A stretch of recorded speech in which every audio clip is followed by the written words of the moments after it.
Ce programme vous est présenté par l'association évangélique Compassion, une œuvre missionnaire fondée en 1978 par les missionnaires Samuel et Dorothée Atzakordzian, un couple qui exerce son ministère dans une trentaine de pays du monde. Ils sont évangélistes depuis plus de 40 ans et organisent de grandes campagnes d'évangélisation, des séminaires et conventions chrétiennes très appréciées par tous. L'évangélisation en plein air fait partie du ministère de Samuel Atzakordzian. Il tient aussi des séminaires d'enseignement pour les pasteurs, pendant lesquels il traite d'importants sujets pour leur ministère, tels que les qualifications requises pour servir Dieu, le discernement spirituel, le retour soudain de notre Seigneur et bien d'autres thèmes actuels, une véritable source de bénédiction et d'enrichissement pour eux.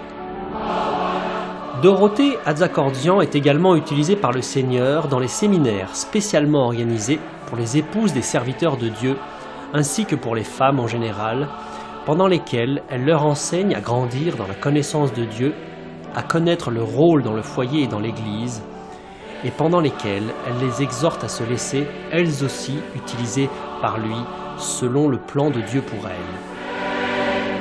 Les conventions chrétiennes de renouvellement spirituel qu'ils organisent avec leurs collaborateurs depuis de nombreuses années, aussi bien en France qu'ailleurs, sont une véritable bénédiction. De nombreux assistants sont fortifiés dans leur foi et jouissent de la sainte présence de Dieu. De nombreux malades sont alors guéris par le Seigneur et plusieurs personnes ont accepté Jésus-Christ dans leur vie comme Sauveur et Seigneur. Samuel et Dorothée Atzakordzian écrivent aussi des livres et brochures d'approfondissement dans la foi chrétienne. Plusieurs d'entre eux sont traduits en d'autres langues. Le plus connu d'entre eux est « Le pardon, une puissance qui libère ». Ils éditent aussi de nombreuses cassettes, audio, vidéo, des CD et DVD de leurs conventions, séminaires et campagnes d'évangélisation disponibles en tout temps à leur bureau.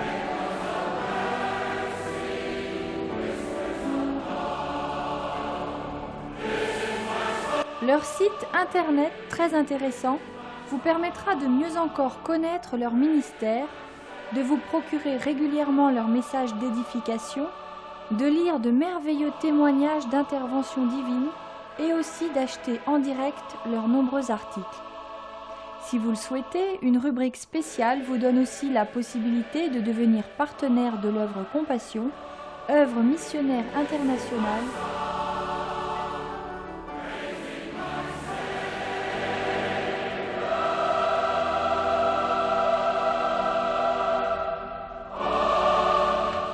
Nous souhaitons maintenant que vous soyez richement bénis par ce programme.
concerne une vérité très importante pour tout chrétien.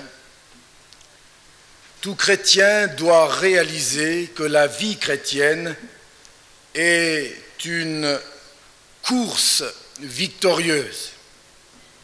La vie chrétienne est une course victorieuse.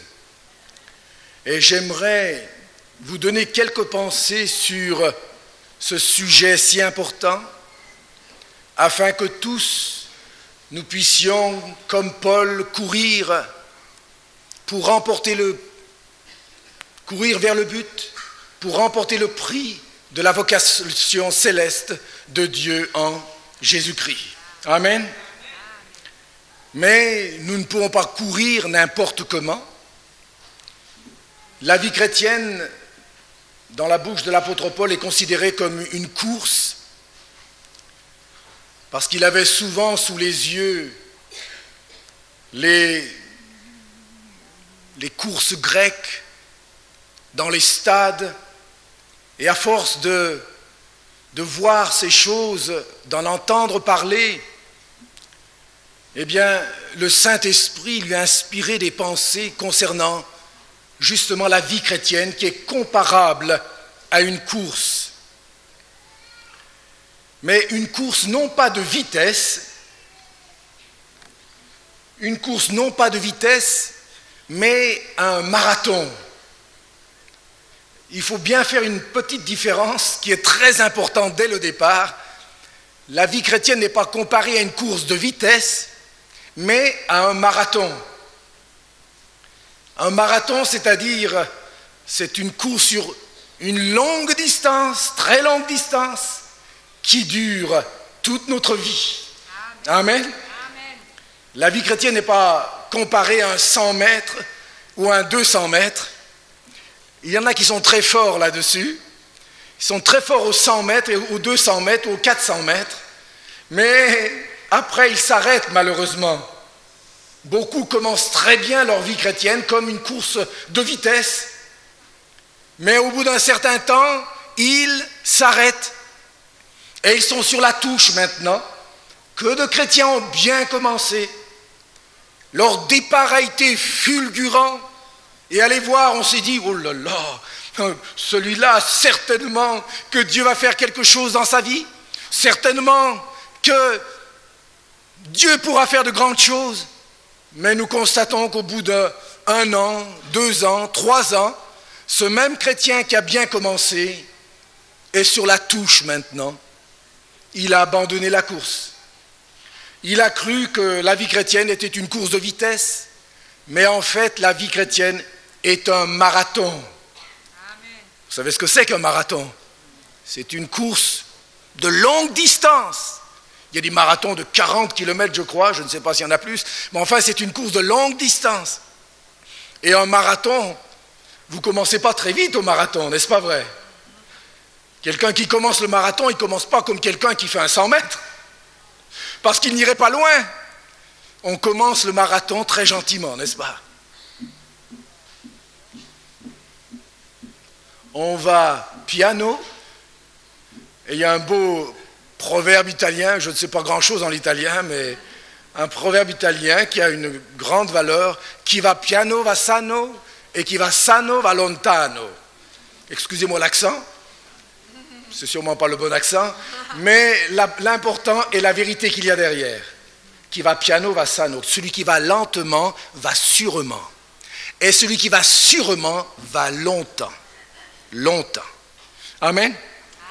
Et la vie chrétienne, nous devons le réaliser, est comparée à cette course de marathon. Ce n'est pas le tout de bien commencer, il faut encore bien finir. Amen. Beaucoup ont bien commencé, mais ont mal terminé. Mal terminé. Vous ne les voyez plus du tout maintenant. Et pourtant, ils étaient bénis. Ils ont bien commencé. Mais ils n'ont pas persévéré. Ils n'ont pas compris qu'il fallait courir selon les règles pour remporter la victoire. Amen. La vie chrétienne est une course, mais une course de marathon. Amen. Alors qu'est-ce que cela veut dire? Comment remporter la victoire, je vais vous donner 5 pas essentiels pour tout chrétien pour remporter la victoire. Pour aller jusqu'au bout, pour bien commencer et pour bien finir, surtout. Amen. Surtout pour bien finir. Pour cela, nous allons prendre quelques versets dans l'épître de Paul aux Corinthiens, 1 Corinthiens chapitre 9, et les derniers versets, verset 24 jusqu'au verset 27. Voici ce que l'apôtre Paul dit. Chaque parole est très importante. Ne savez-vous pas, comme si certains sont ignorants, et oui, en effet, certains sont ignorants, ils sont ignorants que la course est un marathon. Ce n'est pas le tout de bien courir vite et de s'arrêter après. Ne savez-vous pas, et nous, le savons-nous, que ceux qui courent dans le stade courent tous, mais qu'un seul remporte le prix. Courez de manière à le remporter. Tous ceux qui combattent s'imposent toute espèce d'abstinence, et ils le font pour obtenir une couronne corruptible, mais nous faisons-le pour une couronne incorruptible. Moi donc, je cours non pas comme à l'aventure, je frappe non pas comme battant l'air, mais je traite durement mon corps, et je le tiens assujetti, de peur d'être moi-même rejeté ou disqualifié, ce serait le mot le plus juste, disqualifié après avoir prêché aux autres. L'apôtre Paul était conscient que lui-même prêchant aux autres, il devait combattre selon les règles et il voulait finir sa course. Amen. Alors quelles sont ces 5 étapes toutes simples mais capitales pour notre vie chrétienne? 5 étapes très importantes si nous voulons remporter le prix de la vocation céleste de Dieu en Jésus-Christ. La première étape est celle-ci, on la trouve au verset 24 finalement. Ne savez-vous pas que tous ceux qui courent dans le stade courent tous, mais qu'un seul remporte le prix? Dans la première pensée de ce verset, il est dit, ne savez-vous pas que tous ceux qui courent dans le stade? Savons-nous que tous ceux qui courent dans le stade, du temps des Grecs, tous ceux qui couraient dans le stade devaient être essentiellement des Grecs. Aucun étranger ne pouvait courir dans un stade. Il fallait qu'il soit d'origine grecque. Il fallait qu'il prouve qu'il ait la nationalité grecque. Il fallait donc qu'il soit qualifié. Avant de courir, il faut être qualifié. Vous êtes d'accord avec moi? Pour les Olympiades, tout le monde n'est pas qualifié. Tous ceux que nous voyons aux Olympiades, ce sont ceux qui ont été qualifiés. N'importe qui ne peut pas courir. On peut être religieux et ne pas être qualifié. Quels sont ceux qui sont qualifiés pour courir afin de remporter le prix de la vocation céleste de Dieu en Jésus-Christ? Alors, premièrement, ce sont les qualifications pour la course. Il faut être qualifié. Et dans le cas des athlètes grecs, ils devaient prouver qu'ils étaient de nationalité grecque. Sinon, ils ne pouvaient pas courir. Aucun étranger ne pouvait courir. Il fallait qu'il soit grec. Alors pour nous, quelle est donc la nationalité? Quelles sont donc les qualifications que nous devons avoir pour prendre la ligne de départ? Pour prendre la ligne de départ, quelle est donc cette qualification? Être sauvé être né de nouveau. Amen. Ah, il fallait dire amen un peu plus fort. Amen. Si vous êtes des athlètes, si vous voulez courir, il faut être plus convaincant que cela et plus convaincu. Amen. Premièrement, les qualifications pour la course. N'importe qui ne pouvait pas courir. Et au milieu de nous et dans ce monde, n'importe qui ne peut pas courir cette course. Il faut être qualifié. Il faut être né de nouveau. Il faut être sauvé. Amen. C'est Jésus qui a dit à Nicodème, vous vous souvenez, dans Jean chapitre 3, verset 7, Jésus a dit à Nicodème, ne t'étonne pas que je t'ai dit, il faut que vous naissiez de nouveau. Il dit cela à Nicodème, un docteur religieux, un docteur selon la loi, qui enseignait la religion aux autres. Il enseignait la religion aux autres, mais il n'était pas sauvé lui-même, il n'était pas né de nouveau. C'est pourquoi le Seigneur a dû le secouer un petit peu. Il lui dit, ne t'étonne pas de ce que je t'ai dit. N'importe qui te dirait, oh là là, tu es Nicodème, un homme exceptionnel, certainement un homme irréprochable selon la loi, puisqu'il enseignait les autres. Il devait être un exemple, vous êtes d'accord avec moi? Il vivait donc une vie morale, une vie honnête. Ce n'était certainement pas un voleur, il faisait du bien, il enseignait les autres. Enfin, il avait une moralité parfaite. Et pourtant, Jésus lui dit, ne t'étonne pas, Nicodème, de ce que je te dis là. Il faut que tu naisses de nouveau. Il faut, soulignez bien cela, il faut, c'est un impératif.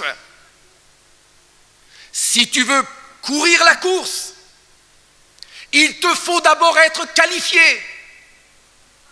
Et ta religion, tu es pharisien, mais ta religion ne te qualifie pas.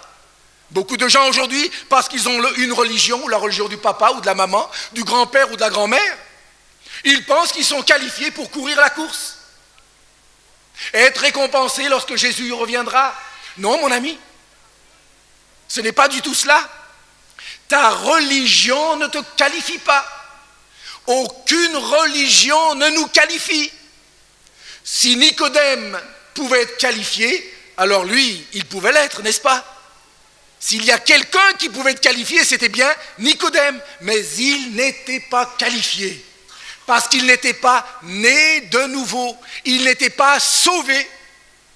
Alors la question qui se pose à nous tous, une question très importante, ce n'est pas le tout de dire, moi, mes parents sont chrétiens, ils ont telle religion chrétienne, alors tout va très bien avec moi, je pratique ma religion, je vais à l'église, enfin pas tout le temps, de temps en temps, mais enfin, mais quand même, c'est la religion de mes parents, je la garde, même s'ils n'y vont pas à l'église, ils gardent quand même leur religion, on se demande à quoi elle sert d'abord, mais, vous voyez, mais ils sont attachés, ils pensent qu'avec cela, ils seront un jour sauvés, qu'ils seront qualifiés. C'est là la plus grande erreur.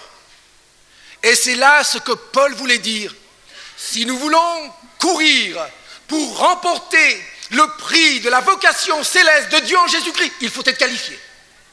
Il faut avoir l'assurance de son salut. Alléluia.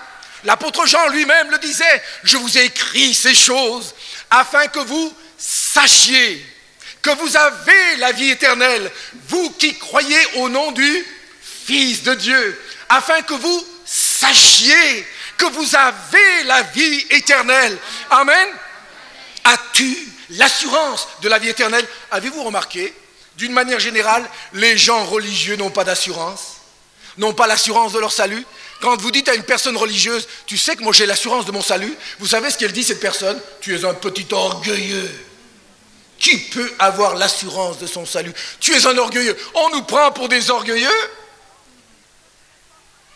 parce que justement, ils ne sont pas passés par cette nouvelle naissance. Et l'Esprit de Dieu qui est en nous lorsque nous naissons de nouveau rend témoignage à notre esprit que nous sommes enfants de Dieu. Alléluia! Alléluia! C'est l'Esprit de Dieu qui rend témoignage à notre esprit que nous sommes enfants de Dieu. Si tu veux courir, il faut être qualifié. Et la qualification, c'est l'assurance d'être sauvé. Si tu meurs maintenant, as-tu l'assurance de ton salut? Amen. As-tu cette assurance-là? Si tu ne l'as pas, alors aujourd'hui, c'est le jour du salut. Aujourd'hui, si tu entends sa voix, n'endurcis pas ton cœur. C'est maintenant le moment favorable. C'est maintenant le jour du salut. Le mot de Dieu, c'est toujours aujourd'hui. Et le mot du diable, c'est toujours demain. Demain, demain, demain. Demain, pas aujourd'hui. Oh là là, il faut pas être trop ému. Pas être... non, doucement, doucement. Demain, demain, demain. Demain arrive, qu'est-ce qui se passe? Une autre voix, la même voix est encore là. Non. Demain, non. Tu es encore sous le coup de l'émotion. Calme-toi. Demain. Le lendemain arrive.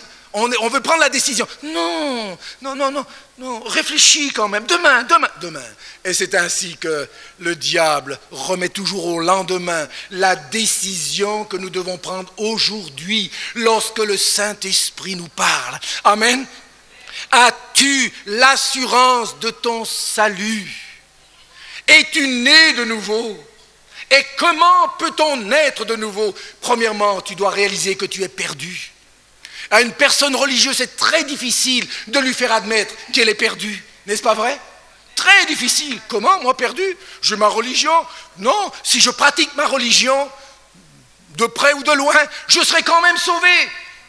Une personne religieuse n'a jamais été convaincue de péché, n'est-ce pas vrai? Elle ne connaît pas son propre cœur. Elle a beaucoup de peine à admettre qu'elle est perdue. C'est le point de départ. Si tu veux être sauvé, il faut que tu réalises que tu es perdu. N'est-ce pas vrai? C'est la logique même. Si on veut être sauvé, Jésus est venu chercher et sauver ce qui était perdu. C'est tout simple. Il est venu chercher et sauver ce qui était perdu. As-tu réalisé que tu es perdu? Que tu mérites le châtiment de Dieu?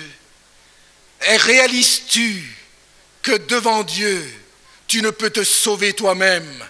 Premièrement, réalise que tu es perdu. Deuxièmement, réalise que tu mérites le châtiment de Dieu. Que tu mérites le châtiment de Dieu.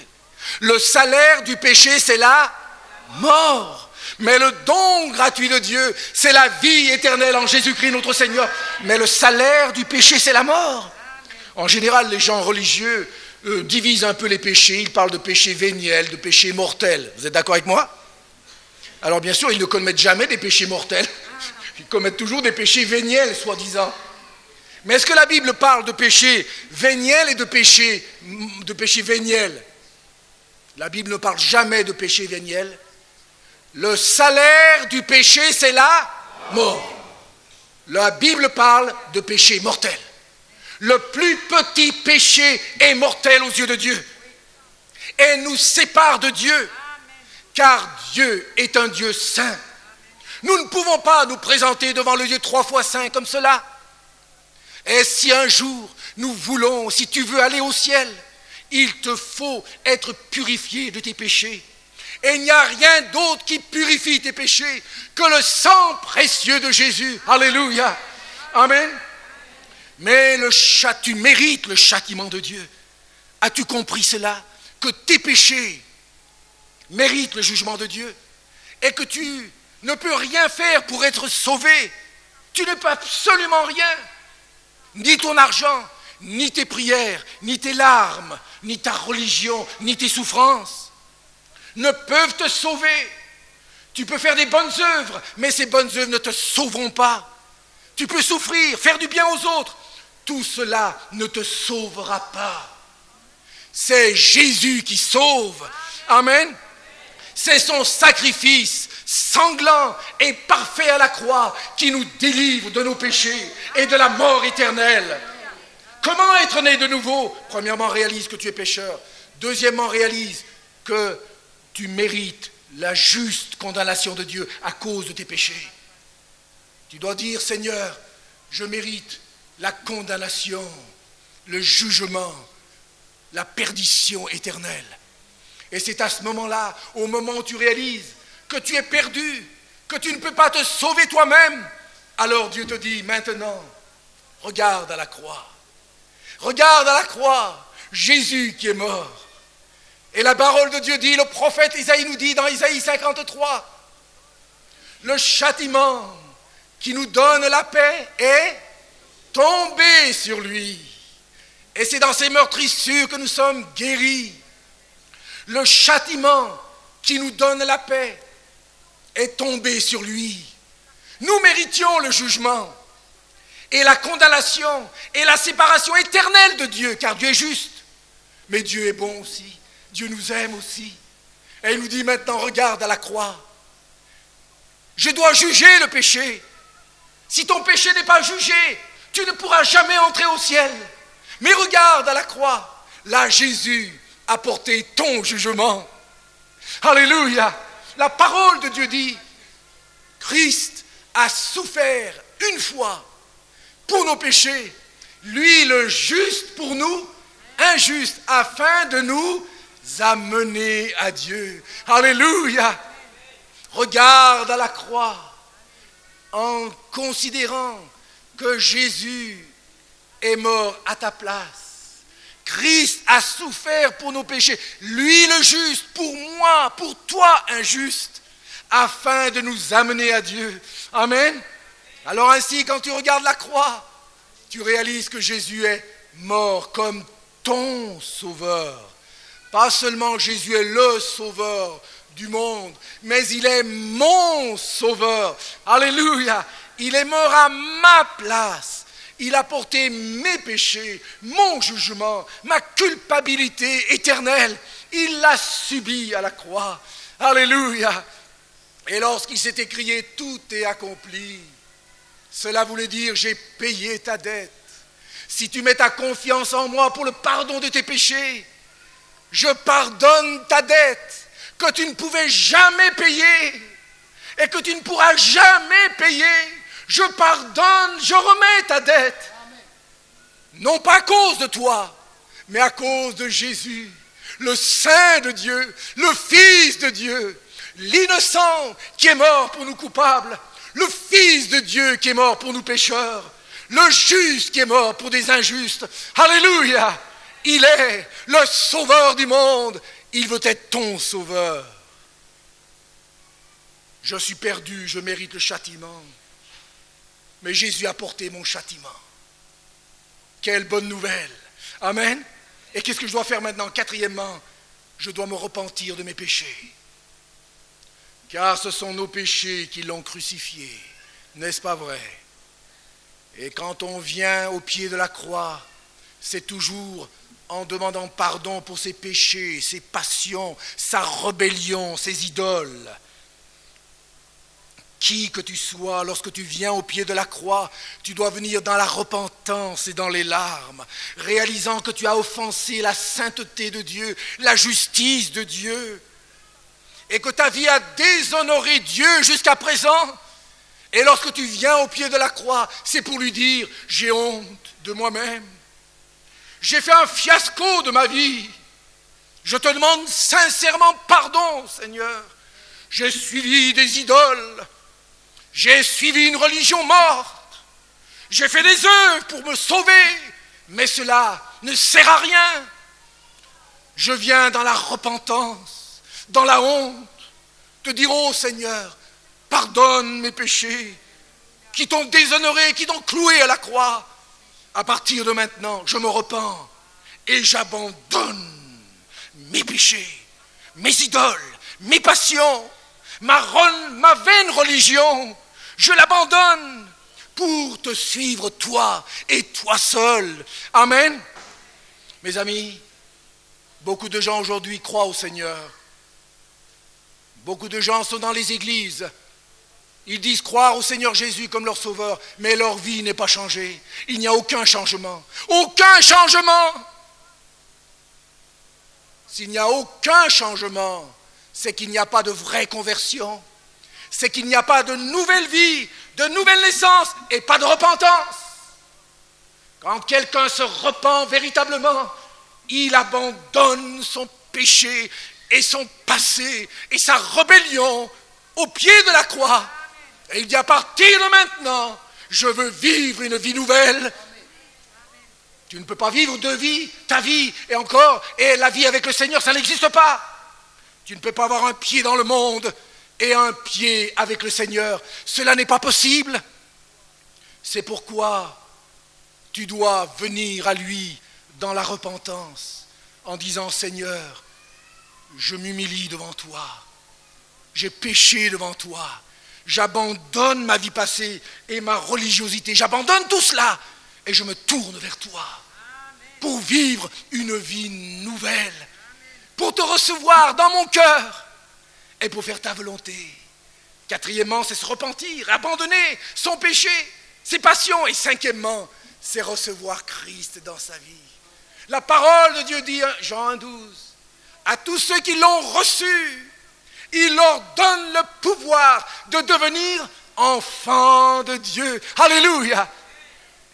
Sont chrétiens non pas ceux qui confessent Jésus, mais qui le possèdent dans leur cœur. Alléluia! Et on ne naît pas chrétien, on le devient par la repentance et par la foi en Jésus-Christ, comme son sauveur et son maître absolu. Et lorsqu'on le reçoit dans notre cœur, le Seigneur, le Saint-Esprit vient en nous à ce moment-là, et nous sommes nés de nouveau. La vie de Dieu, la vie céleste vient en nous. Nos désirs sont changés. Nous désirons maintenant faire la volonté du Seigneur et non plus la nôtre. Cette vie aime la vie de Dieu, aime la parole de Dieu, aime tout ce qui vient de Dieu et déteste tout ce qui est du diable, du monde, tout ce qui est sale, impur, idole.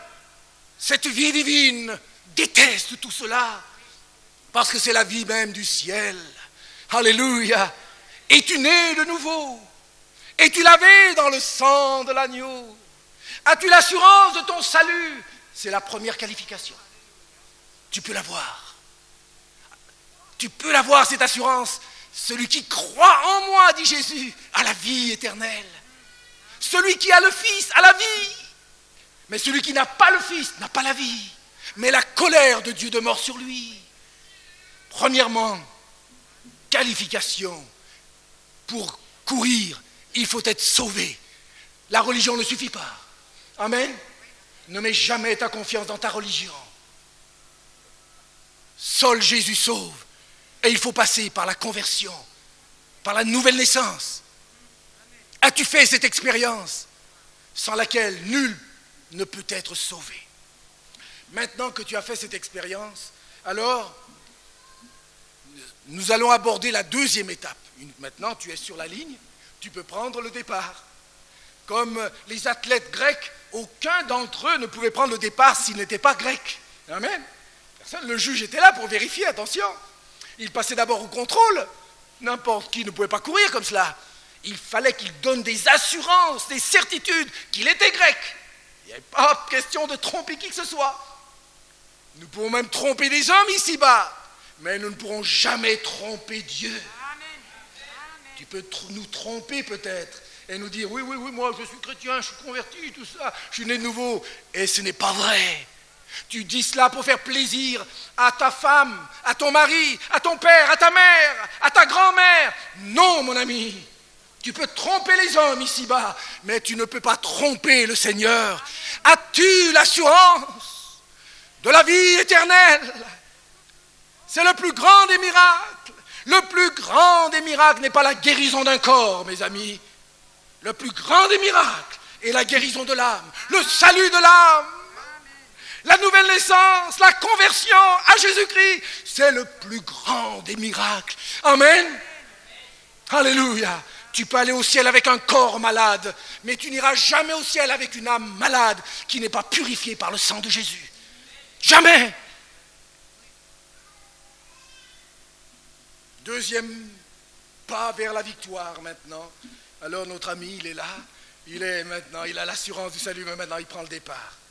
Alors au verset 24, nous allons trouver une deuxième vérité ne savez-vous pas que tous ceux qui courent dans le stade courent tous, mais qu'un seul remporte le prix? Un seul remporte le prix. Alors bien sûr, dans une course terrestre, il n'y a qu'un vainqueur, n'est-ce pas? Mais nous, en tant que chrétiens, maintenant, en tant que nés de nouveau, nous pouvons tous remporter la victoire. Chacun d'entre nous, si nous sommes fidèles au Seigneur jusqu'à la fin, si nous sommes attachés à sa parole, et que nous n'avons pas honte de lui, nous remporterons la victoire. Tu remporteras la victoire. Alléluia. Chacun peut remporter la victoire. Mais quelle est cette deuxième étape? Mais qu'un seul remporte la victoire. Courez de manière à le remporter, ce prix. Alors là, il y a une deuxième vérité importante. Courez de manière à le remporter. Voyez-vous, on ne court pas n'importe comment. Vous êtes d'accord avec moi? On ne dit pas le coureur, l'athlète qui court, dit, oh, bah, j'espère qu'aujourd'hui ça va marcher, ça. J'espère que ça va aller. J'ai pas bien couru ces derniers temps, mais enfin, peut-être que ça ira. Avec la chance, ça ira et tout ça. Vous croyez qu'un athlète parle comme ça? Non, non, non, non, non, non, non. S'il parle comme ça, il n'y arrivera pas du tout. Courez de manière à le remporter. Deuxième étape, c'est celle-ci. C'est la détermination à gagner la course. D'accord? Il est déterminé à gagner la course. Premièrement, les qualifications pour la course.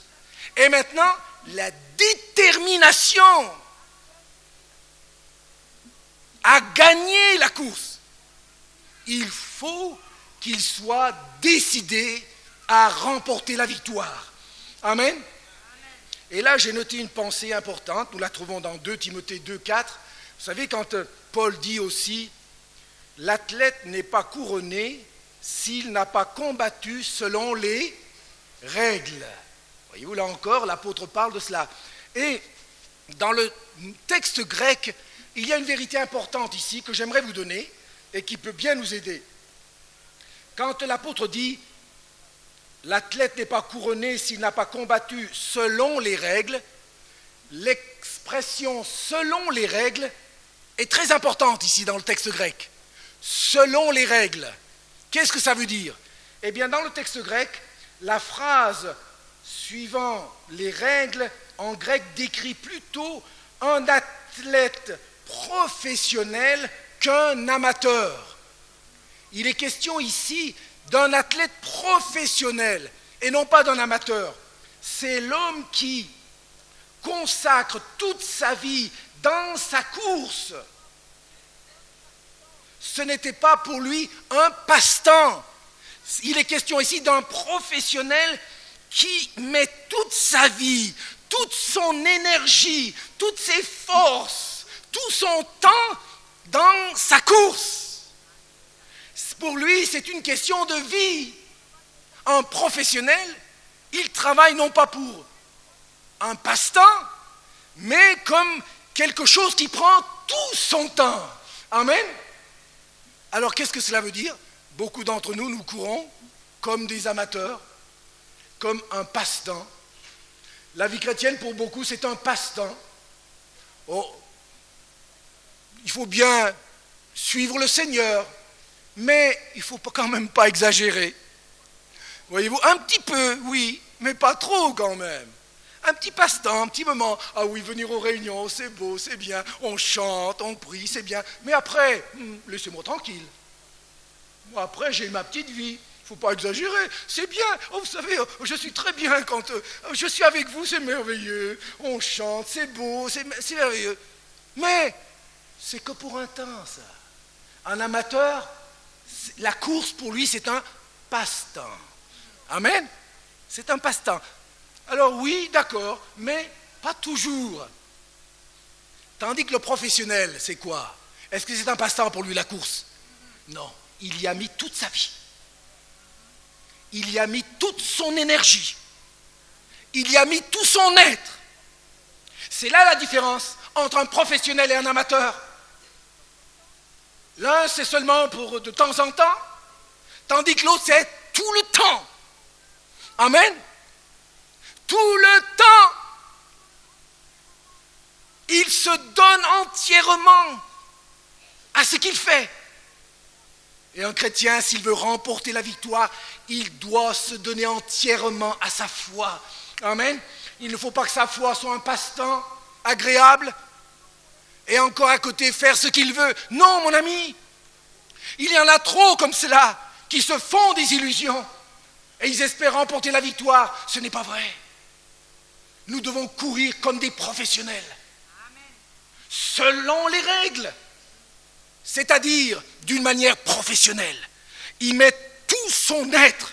Certains disent, oh oui, mais nous, monsieur, quand même, il ne faut pas exagérer. Ça, c'est pour les pasteurs, ça. C'est pour les évangélistes, les missionnaires. Oh oui, eux, d'accord. Eux, c'est un plein temps pour le Seigneur. Mais nous, quand même, moi, une petite ménagère, une petite étudiante, un petit ouvrier, tout alors, c'est pas pour nous, ça. De temps en temps, oui, à l'église, on chante Alléluia, Amen, tout ça. Oui, on parle une fois comme ça du Seigneur, mais c'est pas tout le temps pour nous. C'est pas ça. Ah, ça t'intéresserait de faire comme cela. Tu veux faire l'amateur et tu veux gagner la course en plus? Et tu veux encore le prix? Parce que ces gens-là, ils sont exigeants.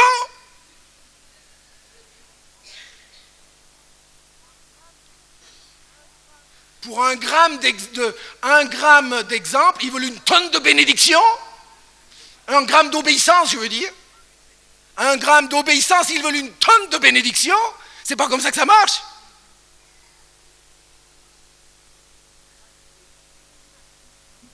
La détermination. Êtes-vous déterminé à remporter la victoire?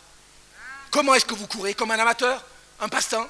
Alléluia, tout va bien. Mais quand les choses se gâtent un petit peu, quand il faut se sacrifier un petit peu, il n'y a plus rien du tout. Mais un professionnel, il met toute sa vie. Amen. Il met toute sa vie. Il court selon les règles. Pour lui, glorifier le Seigneur, c'est une question de vie. Amen. Êtes-vous décidé, courez-vous comme un professionnel? Est-ce que votre cœur est tout entier dans ce que vous faites? Tu aimeras le Seigneur ton Dieu de tout ton cœur, de toute ton âme, de toute ta force et de toute ta pensée. Alléluia. Si nous l'aimons comme ça, il n'y a pas de place pour autre chose, n'est-ce pas vrai? Pas de cœur partagé. Si nous suivons le Seigneur, il faut le suivre d'une manière entière, totale. Amen. Et vous serez étonnés de voir comment Dieu peut utiliser une personne, même qui ne sait pas grand-chose, mais qui se donne entièrement à lui.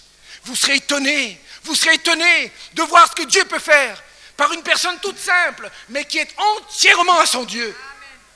Qu'une personne qui a beaucoup de talent, mais dont le cœur est partagé. Qui a beaucoup de connaissances, mais dont le cœur est partagé. Un pied dans le monde et un pied avec le Seigneur, ça ne marche pas. Un professionnel, il se donne 100%. Amen. Et c'est comme ça qu'il peut remporter la victoire. Troisièmement, 1 Corinthiens 9, 25, il est dit, tous ceux qui combattent s'imposent toute espèce d'abstinence. Ils le font pour une couronne corruptible. Tous ceux qui courent s'imposent toute espèce d'abstinence. La troisième étape pour remporter la victoire, c'est la discipline pour gagner la course. Amen. Il s'impose toute espèce d'abstinence. Vous avez vu un vrai athlète courir? Qu'il pleuve, ou qu'il vente, qu'il fasse soleil, qu'il fasse neige, il sort. Il ne reste pas dans sa chambre. Il sort. Il met son survêtement, il s'habille bien, mais il sort. Et s'il ne le fait pas tous les jours, il ne peut pas espérer remporter la victoire, n'est-ce pas? Tandis que l'amateur, qu'est-ce qu'il fait? Quand il fait beau, oh formidable, vous le voyez courir.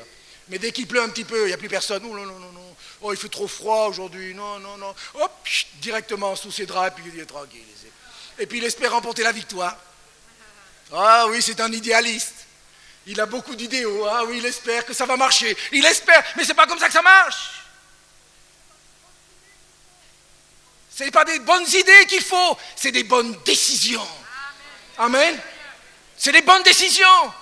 Qu'il pleuve ou qu'il vente, l'athlète, le professionnel sort. Il s'impose toute espèce d'abstinence. Qu'est-ce que cela veut dire? Ça veut dire qu'il n'y a pas de couronne sans croix. Il n'y a pas de couronne sans croix, mon ami. Si tu veux être couronné, tu dois porter ta croix. Amen. Il n'y a pas de couronne sans croix. L'amateur, lui, ne veut pas la croix, mais il veut la couronne. Tandis que le professionnel, lui, il a sa croix, mais il aura la couronne aussi. Pas de couronne sans croix. La discipline, il s'impose toute espèce d'abstinence. Ne fais pas comme l'autre qui fait n'importe quoi et qui se dit chrétien, mais il ne remportera pas le prix. Imite ceux dont la foi est réelle, authentique. Ne regarde pas aux faux chrétiens, regarde aux vrais. Paul disait souvent, ayez le regard sur nous. Imitez notre foi, imitez ceux qui par la foi et la persévérance héritent les promesses. Quatrièmement, quatrième étape, ce sont les dangers de la course. Vous savez que dans une course, il y a des dangers. Nous trouvons ces dangers dans Galates chapitre 5, verset 7.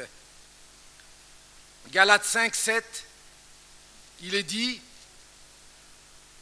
vous couriez bien, ah voilà la course ici, n'est-ce pas?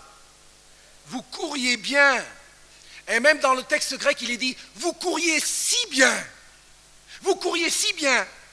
qui vous a arrêté? Et dans le texte grec, ce n'est pas arrêté, qui vous a fait retourner en arrière? C'est un retour en arrière. Et pourquoi il retourne en arrière? Pour vous empêcher d'obéir à la vérité. Cette influence ne vient pas de Dieu, ne vient pas de celui qui vous appelle. Un peu de levain fait lever toute la pâte. J'ai cette confiance en vous, dans le Seigneur, que vous ne penserez pas autrement. Mais celui qui vous trouble, quel qu'il soit, emportera la peine. Pour moi, frère, si je prêche encore la circoncision, pourquoi suis-je encore persécuté? Le scandale de la croix a donc disparu. Puisse-t-il être retranché ceux qui mettent le trouble parmi vous? Et quel était ce trouble? Juste un peu au-dessus, il est dit, au verset 2. Moi, voici Paul, je vous dis que si vous vous faites circoncire, Christ ne vous servira de rien. Et je proteste encore une fois à tout homme qui se fait circoncire, qu'il est tenu de pratiquer la loi tout entière. Vous êtes séparés de Christ, vous tous qui cherchez la justification dans la loi. Vous êtes déchus de la grâce. C'est-à-dire que c'était la fausse doctrine. Les dangers de la course, ce sont l'influence des fausses doctrines. Ici, la fausse doctrine, c'était le salut par les œuvres. Les Galates avaient bien commencé par le salut avec la foi, par grâce, et maintenant, ils voulaient continuer avec le salut par les œuvres, c'est-à-dire se faire circoncire pour plaire à Dieu.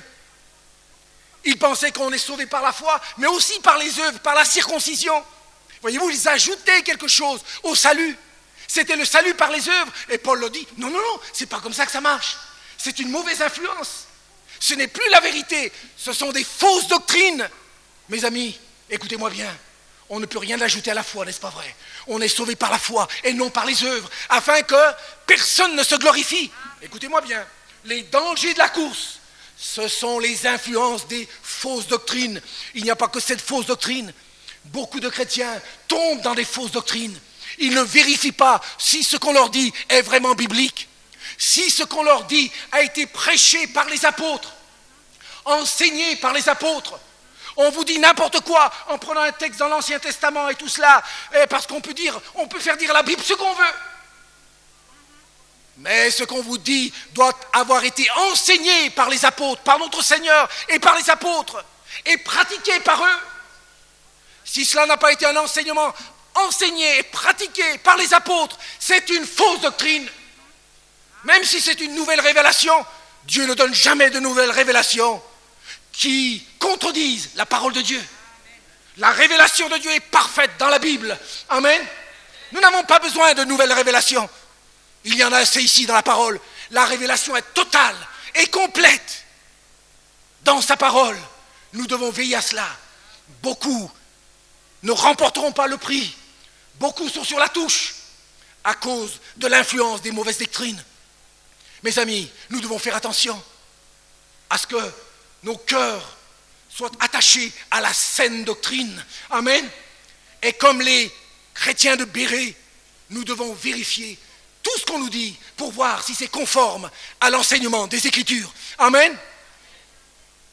Cela est très très important. Comme les chrétiens de Bérée, ils vérifiaient chaque jour dans les Écritures pour voir si ce que Paul enseignait était conforme. Paul et Silas enseignaient, était conforme aux Écritures. Voyez-vous, on doit même tester le ministère d'un apôtre. Les chrétiens de Bérée testaient l'enseignement apostolique de Paul. Et la parole de Dieu les approuvait. Même si quelqu'un se dit apôtre, cela ne veut pas dire que nous devons accepter tout ce qu'il dit, sans rien réfléchir. Oh, vous savez, c'est un grand homme de Dieu. Peu importe. C'est peut-être un grand homme de Dieu, mais il faut tout vérifier dans la parole. Et si ce qu'il dit n'est pas conforme à la parole de Dieu, ce n'est pas un grand homme de Dieu. Les dangers de la course, l'influence des fausses doctrines, vous couriez si bien, disait-il. Et pourquoi vous retournez en arrière maintenant? Pourquoi vous retournez? Cette influence ne vient pas de Dieu. Qui vous a empêché d'obéir à la vérité? À la vérité. Nous devons nous attacher à la vérité de la parole de Dieu. Vous connaîtrez la vérité et la vérité vous rendra libre. Alléluia. Toutes ces fausses doctrines ne nous libèrent pas, au contraire, nous rendent esclaves. Seule la parole de Dieu nous libère. Alléluia. Je termine. Cinquième étape. La cinquième étape, c'est la belle étape. Si vous avez couru jusqu'à présent, l'apôtre le dit. Non, je ne suis pas là. 1 Corinthiens 9, il a dit, tous ceux qui combattent s'imposent toute espèce d'abstinence et ils le font pour une couronne corruptible. Mais nous, faisons-le pour une couronne incorruptible. Cinquième étape, la récompense de la course. La récompense maintenant, si tu cours selon les règles, selon la parole de Dieu, tu auras une récompense. Et cette récompense, c'est une couronne incorruptible. Et comment obtenir cette couronne incorruptible? Je ne vais pas être long maintenant, mais je vais vous donner 2 pensées importantes. Si nous gardons cette pensée devant nous, nous obtiendrons cette couronne incorruptible. Nous devons, parce qu'il est dit, l'apôtre dit, je cours vers le but pour remporter le prix de la vocation céleste de Dieu en Jésus-Christ. Premièrement, si nous voulons remporter la course et avoir la couronne incorruptible, nous devons tout faire pour la gloire du Seigneur. Je cours pour remporter le prix de la vocation céleste de Dieu en Jésus-Christ. Tout ce que nous faisons, nous devons le faire pour la gloire de Dieu, non pas pour nous-mêmes. Il y en a combien qui courent pour eux-mêmes, pour se faire un nom, pour se faire des titres. Quand vous les voyez, ils se prêchent eux-mêmes, et l'apôtre le disait. Nous ne nous prêchons pas nous-mêmes, nous prêchons Christ crucifié. Alléluia. Tu risques de courir en vain si tu te prêches toi-même. Il y en a beaucoup qui ne servent pas le Seigneur. Ils se servent du Seigneur pour leurs intérêts personnels. Tu seras disqualifié un jour. Faisons-le pour une couronne incorruptible. Comment obtenir cette couronne incorruptible? Je dois tout faire dans mon service pour le Seigneur, dans mon travail pour le Seigneur. Je dois tout faire pour la gloire du Seigneur. Amen. Rien pour moi, tout pour toi, Seigneur. Dieu ne donnera jamais sa gloire à un homme, ni son honneur aux idoles. Nous devons veiller à cela. Veillez jalousement, mes amis. Veillez jalousement quand Dieu vous utilise, quand vous remportez des courses ou des victoires. Attention à l'orgueil. Attention à l'orgueil. Beaucoup sont tombés à cause de l'orgueil. Beaucoup sont sur la touche maintenant et n'auront jamais le prix de la victoire à cause de l'orgueil. Cet orgueil caché en eux. Ils se croient supérieurs aux autres. Quand vous les voyez, ils vous regardent toujours de haut comme cela. Ils sont toujours supérieurs aux autres. Si tu veux la couronne incorruptible, cette couronne te sera donnée si tu fais tout pour la gloire de Dieu et rien pour toi. Amen. Veille à tes motifs, veille à ce que tu penses, au plus profond de toi-même, veille, fais attention. Ne le fais pas pour te montrer, pour montrer qui tu es, combien de dons tu as, combien de dames tu as amenées au Seigneur, combien tu as fait ceci et cela. Attention. Pourquoi travailles-tu? Pour qui cours-tu? Cours pour la gloire du Seigneur Donne toujours la gloire à Dieu et tu remporteras victoire sur victoire. Et deuxièmement, je termine maintenant. Premièrement, nous devons toujours donner toute la gloire à Dieu. Et deuxièmement, tout ce que nous faisons pour les hommes, nous devons le faire, nous devons tout faire comme pour le Seigneur et non pour les hommes. Amen. Je répète, très important, parce que beaucoup d'entre nous, quand nous faisons quelque chose pour les hommes, nous le faisons pour les hommes, pas vraiment pour le Seigneur. Et voilà pourquoi il n'y aura pas de récompense. Mais la Bible dit, je donne ce dernier verset, Colossiens 3, 23-24, tout ce que vous faites, faites-le de bon cœur, comme pour le Seigneur et non pour les hommes, sachant que vous recevrez du Seigneur l'héritage pour récompense. Voyez-vous la récompense là? Elle est là la récompense. Elle est là, la récompense est là pour ceux qui travaillent, qui font l'œuvre du Seigneur, non comme pour les hommes, mais comme pour le Seigneur. Même si vous travaillez pour les hommes, ne faites pas le travail pour les hommes. Faites-le pour le Seigneur, comme pour le Seigneur, et vous aurez la récompense. Beaucoup travaillent comme pour les hommes. Tant que ces hommes les applaudissent, tant que ces hommes les encouragent, tant que ces hommes les approuvent, ils travaillent. Mais le jour où il y a la contradiction, le jour où ça ne va pas, le jour où il y a la désapprobation, on ne fait plus rien du tout. Plus rien du tout. Pourquoi? On travaille pour qui? Pour l'homme ou pour le Seigneur? Faites tout comme pour le Seigneur et non pour les hommes. Si on fait tout comme pour les hommes, on ne va pas faire grand-chose. Vous êtes d'accord avec moi? Il y aura toujours quelque chose qui n'ira pas. Il y aura toujours quelque chose. L'autre, il y aura toujours quelques petites choses. Mais nous devons tout faire comme pour le Seigneur et non pour les hommes. Et nous obtiendrons du Seigneur la récompense. Alléluia. Amen. Amen. Gloire au Seigneur. Alors je vais terminer là. Voilà maintenant ces 5 points que le Seigneur puisse vraiment nous donner de réaliser tout cela et que nous puissions courir pour remporter la victoire. Amen. Ne courez pas comme un amateur. Quand ça vous arrange, quand vous avez envie. Il n'est pas question de cela. Un professionnel, c'est autre chose. Envie ou pas envie, il court. C'est toute sa vie chrétienne prend toute sa vie. Il n'est pas chrétien seulement à l'église, il est chrétien à l'église. Il est chrétien à la maison, il est chrétien au travail, il est chrétien dans la rue, il est chrétien partout. Mais beaucoup de gens sont chrétiens seulement à l'église. À l'église, quand vous les entendez prier, ils prient comme des anges. À la maison, ils vivent comme des démons. Comme des démons. Et au travail, comme des petits diables. Puisse le Seigneur nous donner d'avoir cette mentalité du professionnel et de l'athlète pour glorifier le Seigneur et remporter la victoire. Amen. Seigneur Jésus, nous voulons te remercier pour ta parole qui est la vérité.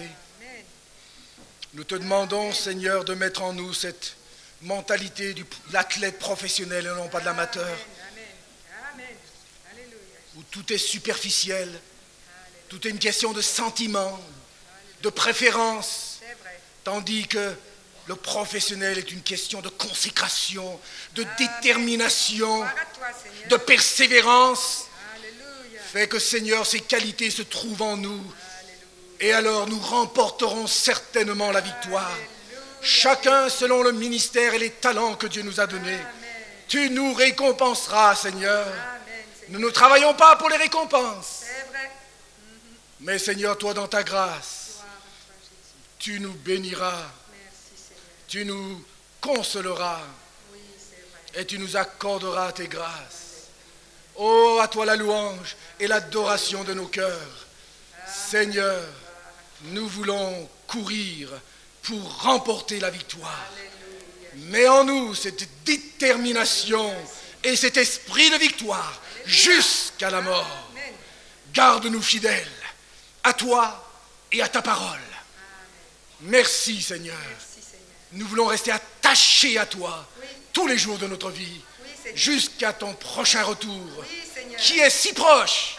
Nous voulons être veillants et priants. Alléluia. Alléluia. Bientôt tu nous donneras la couronne. Nous voulons persévérer. Nous voulons tenir ferme jusqu'à la fin. À toi louange, honneur, puissance et gloire. Toi qui as été jusqu'à la mort. Toi qui as fini la course. Comme Paul, j'ai achevé la course. puissions-nous dire aussi, j'ai achevé la course et remporté la victoire. Désormais, la couronne de justice me sera réservée. Qu'il en soit ainsi pour chacun d'entre nous.